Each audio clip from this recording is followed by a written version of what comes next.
China uses every point of contact with the United States to undermine our society, overthrow our government. And right now, we're being overwhelmed. U.S. Secretary of State Anthony Blinken has said the United States will work with allies to hold the Chinese regime accountable. But at the same time, the Biden administration seeks to cooperate with Chinese leadership in areas like the pandemic and climate change. We have seen in those executive orders a flood of measures that Beijing just absolutely loves. How can we cooperate with a government that means to overthrow us? In this episode, we sit down with China analyst Gordon Chang, the author of The Coming Collapse of China. This is American Thought Leaders, and I'm Yanya Kellick. And as you may know, YouTube has demonetized our channel. If you haven't already, please make sure you sign up for our mailing list in the description below so you'll never miss an episode. Gordon Chang, such a pleasure to have you back on American Thought Leaders. Thank you so much, Jan.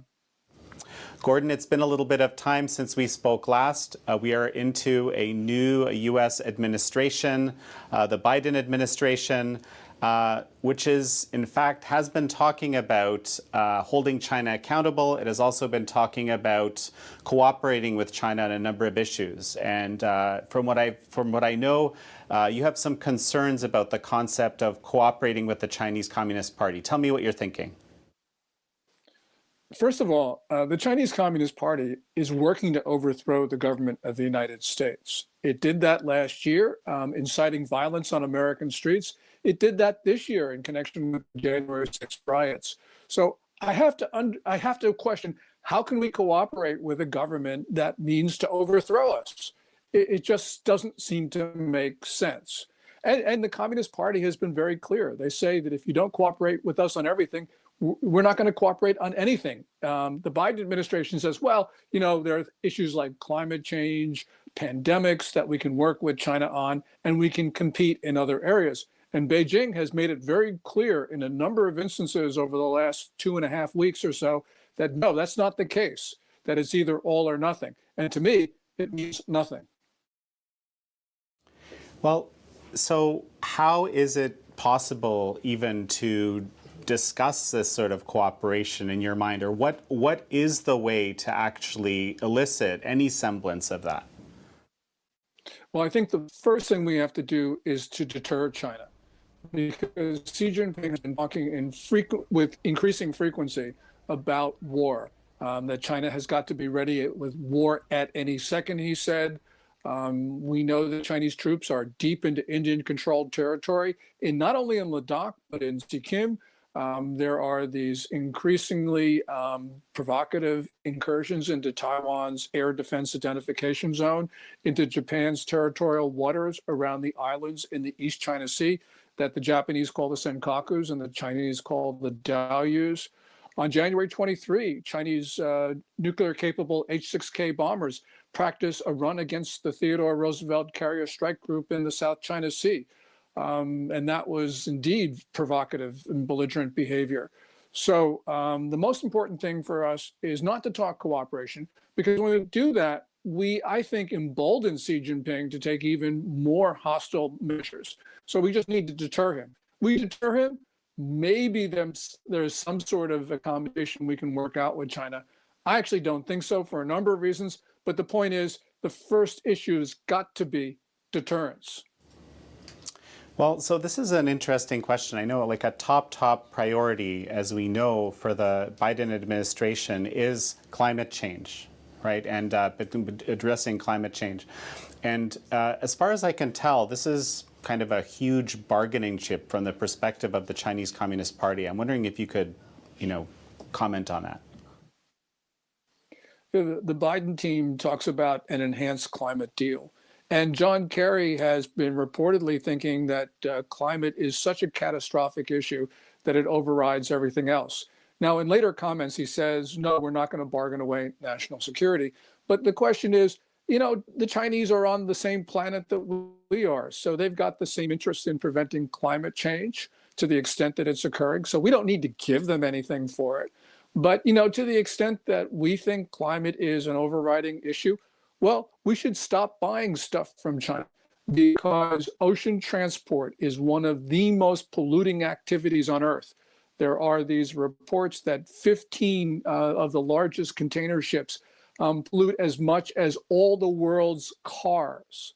So my answer is, if you think climate change is that important, stop buying products from China and start manufacturing in the United States, because that way we'll do a lot for the climate, in addition to having, of course, some other very critical knock-on benefits for us. But the point is, if it's climate, yeah, we'll make our stuff here. By the way, Jan, my favorite ad from the Super Bowl was from a company, WeatherTech, and their message was, look, we don't have to bring back production from overseas because we've never left. I thought that was a great message. Now, this is not an endorsement of their products, but it is endorsement of manufacturing in the United States. So, Gordon, one of the headlines from today that I've been seeing is that the group that was invited by the Chinese Communist Party to investigate the origins of coronavirus, or CCP virus, as we here at the Epoch Times call it, they're basically saying it's unlikely to have leaked from the Wuhan lab, and they're basically dropping that angle of the investigation, despite the fact that the U.S. intelligence community sees that as probably the most likely scenario. Yes, this is just shows you why we should not be rejoining the World Health Organization. This mission to Wuhan, it was heavily negotiated with conditions that was really essentially designed so they're not going to find out anything. So they're there for a month, 2 weeks of which are quarantined. And they go to the Wuhan Institute of Virology for 3.5 hours. And they're making these pronouncements. This is intensely political. This is after China sent its top biological weapons expert, General Chen Wei, to head the P4 biosafety unit at the Wuhan Institute. That was end of January of last year. And I'm sure she was there to clean up the facility, to make sure that there was no evidence of a lab leak, no evidence of a biological weapons program. So I don't know how WHO members can say that after such a cursory examination. This really is intensely political. And we can see this from something else, Jan. For instance, the WHO said it was a likely source of transmission of coronavirus was the pathogen on frozen food packaging. Now, experts will tell you that, yes, the coronavirus can survive on frozen food packaging, but nobody in any responsible position outside China thinks that it was a likely source of transmission. This is a parroting of a Beijing narrative. There is really no evidence for this at all, to say that it's a likely source of transmission. And this just shows you that the WHO mission is completely worthless. Actually, it's worse than worthless because it's throwing people off the trail. And Gordon, at the Wuhan lab that we were just discussing, there was actually quite a bit of research being done on these gain-of-function type experiments on coronavirus very specifically, with a lot of funding. Well, certainly. And in this, think about the odds. You know, most diseases in China, they arise from southern portions of the country, Guangdong province, Yunnan. So here you have a coronavirus pandemic. It starts in the middle of China, and it starts a couple miles away from the country's only P4 biosafety lab that, as you point out, was engaging in these risky gain-of-function experiments on coronaviruses. So what are the odds? It just seems to me that we have seen the WHO make a political decision. And indeed, one of the members of the mission, Peter Daszak, who's an American-based scientist, actually admitted last month that in January 2020, he started a campaign against the lab leak theory for the sole reason of protecting his colleagues at the Institute of Virology. So this was an admission of that political motivation. You know, this really stinks to high hell. So, Gordon, this is an interesting question because, you know, Secretary Blinken has basically been talking about holding the People's Republic of China accountable for its efforts to threaten stability in the Indo-Pacific across the Taiwan Strait, undermining the rules-based international system. And this whole situation with the politicization or apparent politicization of the WHO, and now the U.S. coming back into the WHO, it just feels like a difficult situation to manage for everyone. Yeah, well, certainly we're not holding the WHO accountable, and we're not holding China accountable. I think that this pathogen was stored at the Wuhan Institute and there was an accidental leak. But regardless of the origin, we know that Xi Jinping, the Chinese ruler, took steps to deliberately spread this disease beyond China's borders. He lied about the contagiousness about this for at least 5 weeks. He knew it was highly contagious. He tried to tell the world it was not. And the way he got his message out to the world, a false narrative, was through the January 9th statement of the WHO and, of course, the infamous January 14th tweet. And then the method of transmission were passengers from China. And Xi Jinping, while he was locking down his own country, was pressuring other countries not to impose travel restrictions or quarantines on arrivals from China. That's how the disease escaped his country. And so he thought that travel restrictions and quarantines were effective because he had those measures in place internally. And yet the WHO was helping China make sure that these restrictions were not put in place. So you put those two things together, lying about contagiousness and pressuring other countries to accept arrivals from China. And there's only one conclusion that fits the facts, and that this was a deliberate spread of the disease beyond China's borders. So what Xi Jinping did was he took a pathogen which may or may not have started out as a biological weapon, but he turned it into one. And we need to hold them accountable. And just one more thing, if I can say it, and that is, this is not the last pathogen to come from China. And we've got to establish deterrence, because if we don't do that, Xi Jinping will think that he can spread another disease in the future. Well, and so this is just the question. There were, just very recently, there were representatives of the Chinese Communist Party that are again talking about the origins being somewhere else outside of China, deflecting. And I'm not seeing a lot of pushback against this, and it's almost hard to believe. Yes, well, we've heard the Foreign Ministry, Global Times, China's ambassador to the U.S. Say, well, look, it wasn't us, it was India, Italy, or might have been Spain. No, of course it was the United States. And they're just throwing crap against the wall and seeing what will stick. And the United States needs to come out and much more forcefully rebut these narratives, because they're dangerous. And we heard it from Ambassador Choi Ten-kai just a couple days ago in that interview with Fareed Zakaria, suggesting, it was the U.S. So this is just flat out dangerous. Speaking of, ambassadors or representatives, at least, speaking out, there's this whole kind of question about the 2022 Olympics that are coming up very, very rapidly here.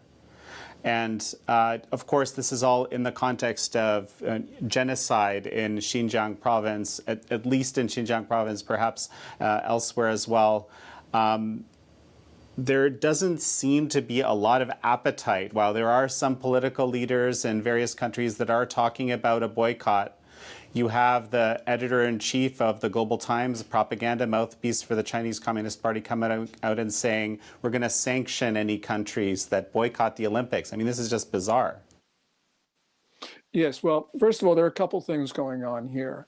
The International Olympic Committee should move the games to a country that is not tainted by atrocities. But the IOC should do something else. And that is, athletes from South Africa were banned from participating in the 1964 Tokyo Olympics, the Summer Olympics. And the reason was because there was a substantial portion of the South African population that was not permitted to participate in sport. So the same thing should be done with China.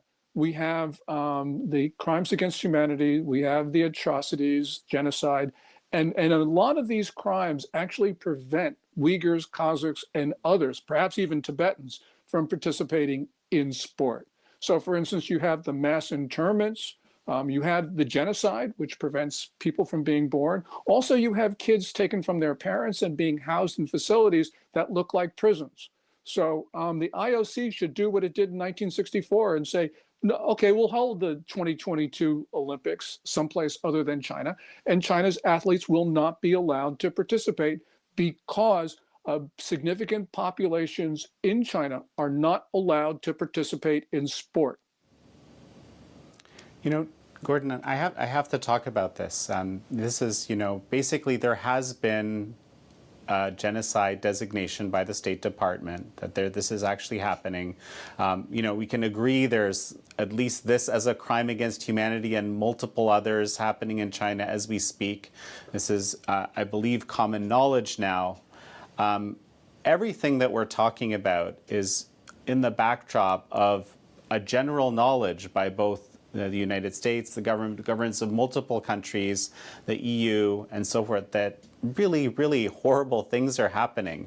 Yet, at the same time, we're talking about, trade deals. The EU is talking about a trade deal that has, very, very little accountability measures.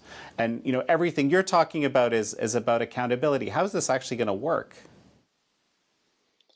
Well, it's the way it should work is the International Olympic Committee should take the games away from China and ban the participation of Chinese athletes. How it will work?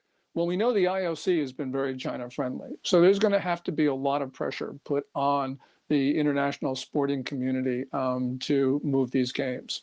But if we can't move them, we have to boycott them. There is genocide going on. And, it was Secretary Pompeo's January 19th determination. It's a determination that the Biden administration has signaled it will also make. Biden, when he was running for president, said it was genocide. Janet Yellen, prior to her confirmation, said it was genocide. Anthony Blinken, during his confirmation hearings, said it was genocide. Yeah, it's genocide. And the 1948 Genocide Convention, to which both China and the United States are parties, requires us to stop the genocide. That's how serious this crime is. So the least we can do is move the games away from China. That's not sufficient, but that is a necessary precondition. We do not need another 1936 Olympics. We don't need another 2008 Olympics, which basically promoted totalitarianism with those ghastly displays. We do not need to do this again.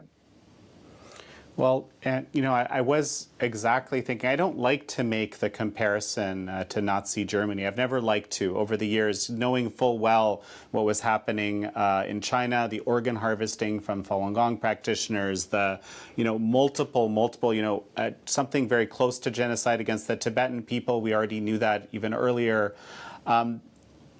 I've never wanted to make this comparison, but here it is. Right now, we actually have Jewish leaders in the UK who are explicitly making this comparison as they, try to push forward this genocide amendment in the UK, which would also make a sort of determination in this area. This is really serious business, right? This is, but it's hard to watch the world community kind of refuse to take some kind of steps for accountability. Well, China's atrocities are comparable, maybe even worse than those of the Third Reich prior to the mass exterminations that began in 1941. And yes, when you make these historic comparisons, there are going to be differences.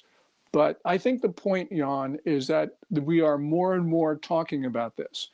I would like to have seen the international community take action half-decade ago, but it didn't. It just takes time. And I think we're going to see more and more people come to the conclusion that something must be done. We won't do it in time, but we will get there. And when we get there, we will be taking the severest of measures against China, because what China is doing is shocks the conscience. And they can get away with it for a little while, but they can't get away with it for long, for various reasons. You've been critical of some of the executive orders that have, come out over the past weeks from President Biden, of course. For example, in one case, it's letting Chinese equipment back into the electrical grid, I believe, is one of the things which kind of stunned me personally. So again, with this kind of a backdrop, what are your concerns with respect to some of these executive orders? And then what can be done to make this better now? First of all, President Biden has used his pen more than any other president.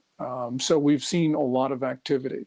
And although he talks about extreme competition with China, and although he talks about holding China accountable, we have seen in those executive orders a flood of measures that Beijing just absolutely loves, including the one that you've talked about, because that one about letting China sell equipment for the US grid is indefensible. There is no explanation for it. Even if you wanted to review President Trump's executive order on the subject, which banned Chinese equipment, you would have left the ban in place while you were conducting the review. And that's not what the Biden executive order does. You know, we can go through the list of these things, like rejoining the Paris Agreement. It's another win for China. Rejoining the World Health Organization, as we talked about, another win for China. Even the cancellation of the Keystone XL pipeline is going to end up in benefiting China. You just go through all of this stuff. The reality is that the overwhelming majority of the things that the Biden administration has done so far benefit China, and many of those things do not benefit the United States. And just let's pick the Keystone pipeline example. How does that benefit China?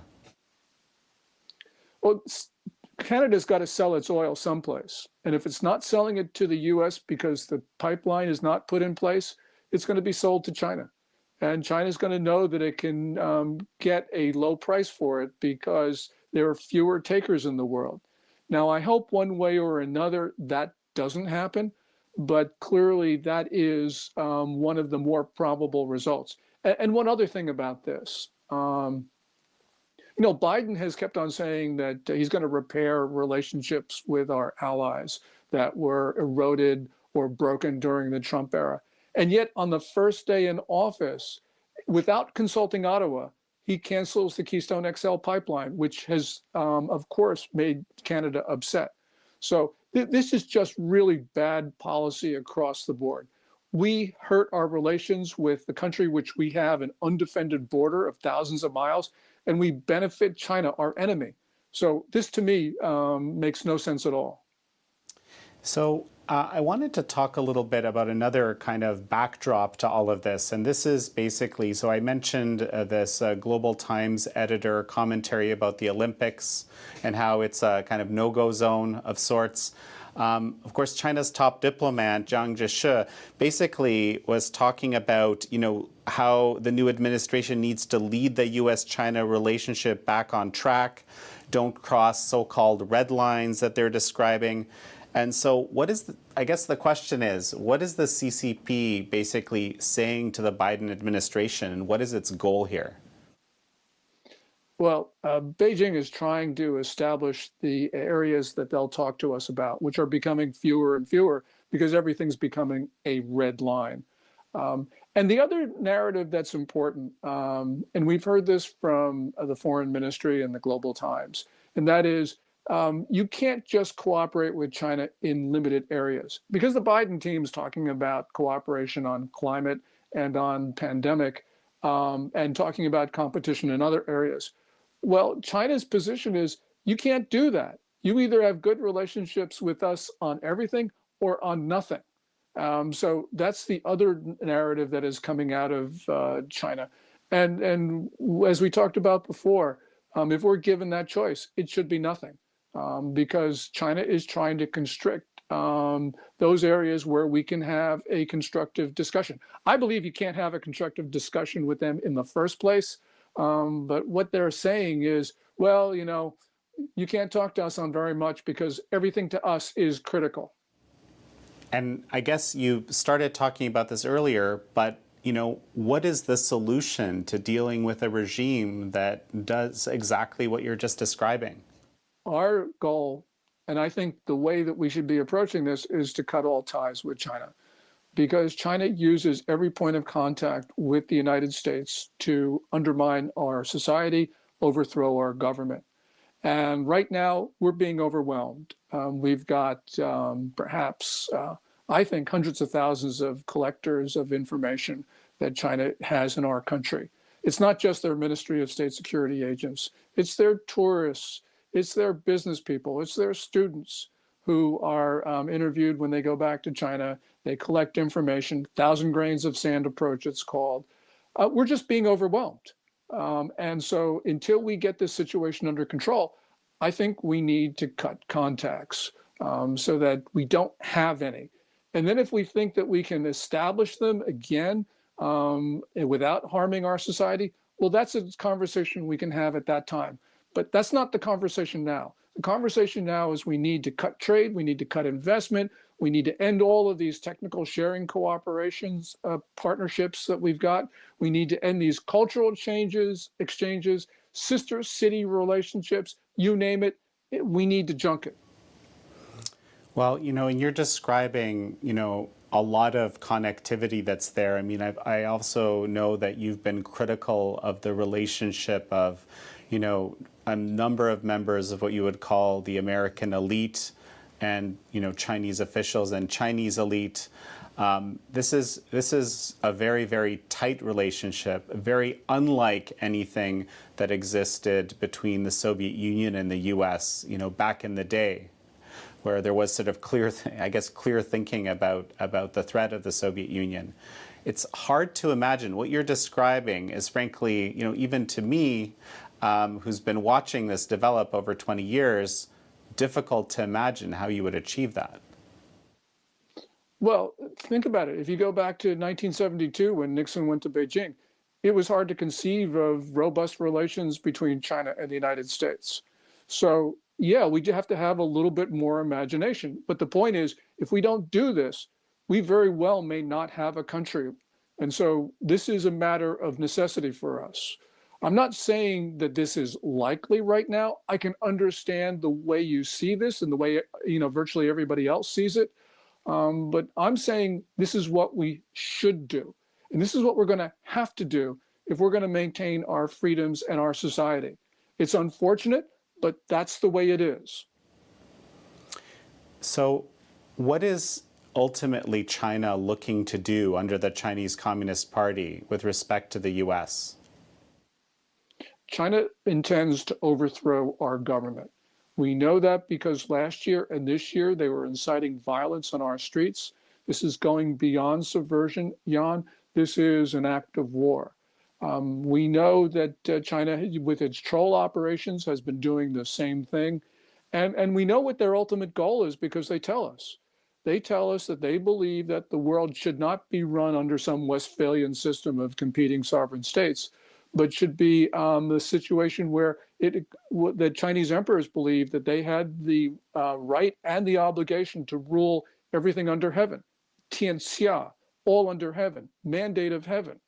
And indeed, we have heard Chinese officials in the last 3 or 4 years also talk about the moon and Mars as sovereign Chinese territory, that they intend to deny that to other countries. So this is where they're going. It's absolute rule of this planet, and it's absolute rule of everything else. Okay. And, I of course, I hear you loud and clear when it comes to, sort of the approach that you're recommending to be taken. Given the tight relationships, especially, financial ones with Wall Street, especially, and some of these other relationships around the elites, what are the steps that you think are realistic steps to take immediately, given the current political realities we're in?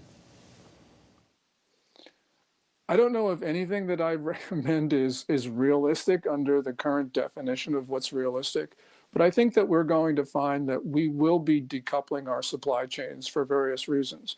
And China, because it's so belligerent, because it's so hostile, is going to take steps that will force us to consider and actually adopt measures that were inconceivable, let's say, 6 months ago. I mean, the conversations that we're having today about China No one would have, in the mainstream, would have been having these conversations a year or so ago, especially before the coronavirus. So I think that as we learn more about what's happening, it's going to confront us. As we're talking about crimes against humanity and genocide, this conversation around the world is changing.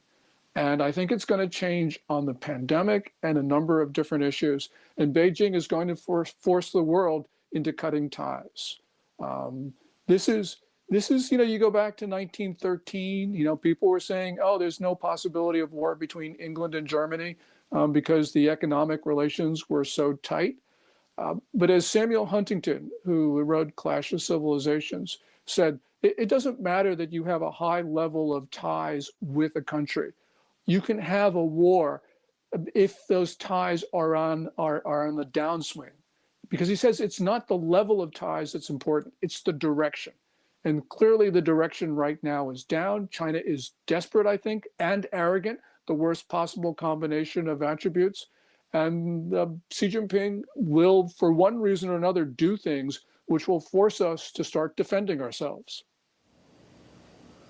There's another kind of whole realm that it's very easy to forget about. I want to talk about this before we finish today, which is, of course, this incredible, dramatic shift in the realities of Hong Kong over the past year. It's almost like you were talking about how we think differently about China, even compared to a year ago and the Chinese Communist Party. Even a year ago, we knew there were some sort of hardline measures going to be coming into Hong Kong, but I don't think many people really imagined we could be where we are today. And I guess I just wanted to get an update from you about where things stand in terms of, is there anything left of one country, two systems? What is the status of Jimmy Lai? I understand he was just denied bail recently. This is a big issue amidst, many, but easy to forget given our current realities. Yes, China is busy implementing the national security law, which it forced on Hong Kong on June 30 of last year. And they're really going through everything, whether you talk about curriculum in schools or talking about the plight of Jimmy Lai, who, as you point out, if it's up to Beijing, he will never see the light of day. But they're going very fast in terms of throttling freedoms.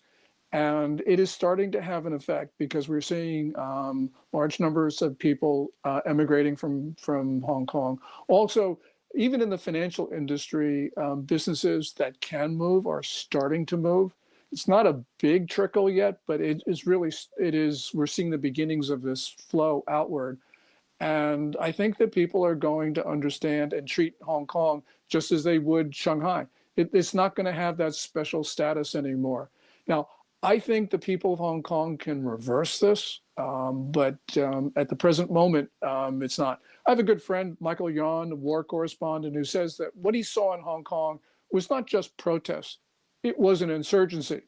And he points out that insurgencies can melt away in the face of superior force, but they don't go away, they come back. And I think that's going to be China's problem in Hong Kong, that we're going to see more resistance at some point.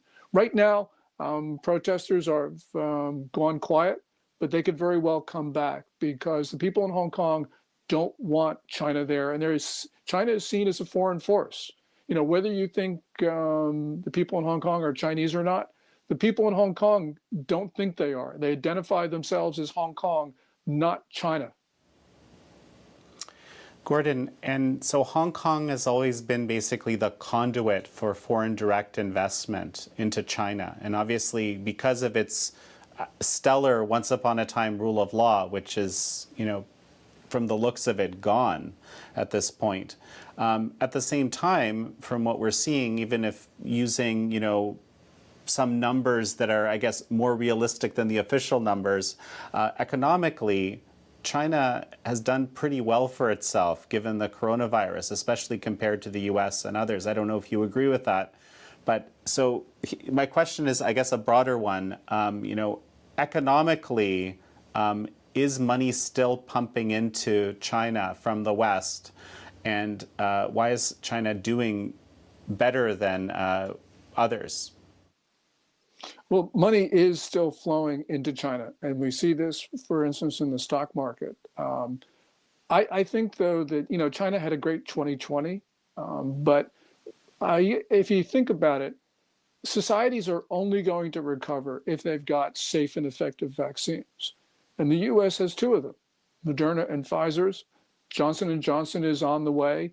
We are going to be able to vaccinate our way eventually out of this pandemic.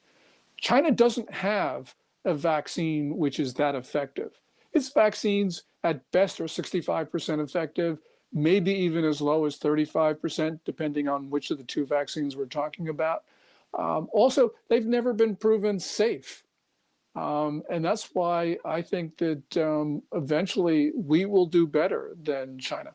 Now, China's economy did not grow the 2.3% that they said it did last year. I don't know what the number is, but we do know that statistical manipulation has been a part of those numbers, plus outright lying. We know that they've taken output out of 2019 in order to make 2020 look better. So, they're just up to their usual tricks. But yeah, it's fooling, I think, a lot of people in the international business community. And eventually it'll catch up to China. It's not as catching up as fast as I'd like, but it will happen. Okay, Gordon, we're going to finish up momentarily here. I just kind of wanted to sum up with you. What can we expect from the Chinese Communist Party going forward? I think that China is going to try to press what it sees to be an advantage. People say 2020 was a horrible year. Well, 2021 could be even worse, because what we see in China in the leadership, a couple things. One of them is arrogance. The other, I believe, is insecurity, a closing window of opportunity. If you look at, for instance, their environment, their economy, their demography, those trends look horrible for China. Just take one of those that we don't talk about, demography. China probably has a total fertility rate, which is like 1.0, maybe even less than 1. By the end of this century, the country won't be 1.4 billion people like it is now. It'll be maybe 400 million, maybe 450 million. In other words, the US is going to be more populous than China at the end of this era.